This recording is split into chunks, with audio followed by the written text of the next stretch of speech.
পুরাকালে এক রাজা ছিলেন, তার নাম ছিল সগর। স্বর্গের অধিপতি হবার বাসনায় তিনি একবার বেশ আড়ম্বর করে অশ্বমেধ যজ্ঞ করেছিলেন। এদিকে স্বর্গরাজ ইন্দ্র এই যজ্ঞের সংবাদে বেজায় ভীত হয়ে যজ্ঞটাকে পণ্ড করার উদ্দেশ্য করে বসলেন এক মারাত্মক ষড়যন্ত্র। নিয়ম অনুযায়ী যজ্ঞের ঘোড়া পৃথিবী প্রদক্ষিণ করে ফিরে আসার পর তাকে বলি দিলে তবেই অশ্বমেধ যজ্ঞ সম্পূর্ণ হয়, নইলে নয়।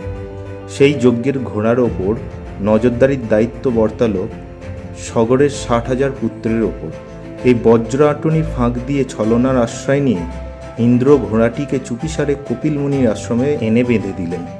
ঘোড়ার খোঁজ না পেয়ে সগরের তো বটেই, তার 60,000 পুত্র একেবারে দিশাহারা হয়ে পড়লেন। অনুসন্ধান করতে করতে তারা এসে পৌঁছালেন কপিল মুনির আশ্রমে। খোঁজ মিলল ঘোড়াটি, সন্দেহ গিয়ে পড়ল কপিল মুনির ওপর। তারা তাকে বেঁধে আনার উপক্রম করতেই বাঁধল বিপত্তি। ধ্যানে মগ্ন কপিল মুনি এসবের বিন্দু বিসর্গও জানতেন না। সগরের 60,000 পুত্রের হৈহট্টগোলে অসময়ে তার ধ্যান ভেঙে গেল। ধ্যানভঙ্গ হতেই অসম্ভব রেগে গিয়ে তিনি অভিশাপ দিয়ে তাদের তক্ষুনি ভস্ম করে দিলেন।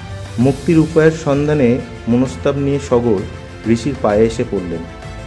ঋষি খানিক শান্ত হয়ে নিদান দিলেন, গঙ্গার জলে তাদের ভস্ম বিসর্জন দিলে তবেই মুক্তি মিলবে, তবে তার আগে গঙ্গাকে মর্তে আনতে হবে। সগর বংশে পুরুষানুক্রমে চেষ্টা চলল গঙ্গাকে মর্তে আনা, কিন্তু একে একে পূর্বপুরুষেরা ব্যর্থ হল। শেষে এলো ভগীরথের পালা। অবশেষে তার প্রার্থনায় তুষ্ট হন মহাদেব। তিনি গঙ্গাকে নদীরূপে বহমান হতে আদেশ দিলেন।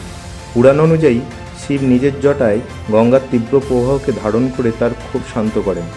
এরপর তিনি নিজের জটার দক্ষিণ দিক থেকে একটি অংশ ছিঁড়ে গঙ্গার ধারাকে মর্তে যাওয়ার পথ করে দেন।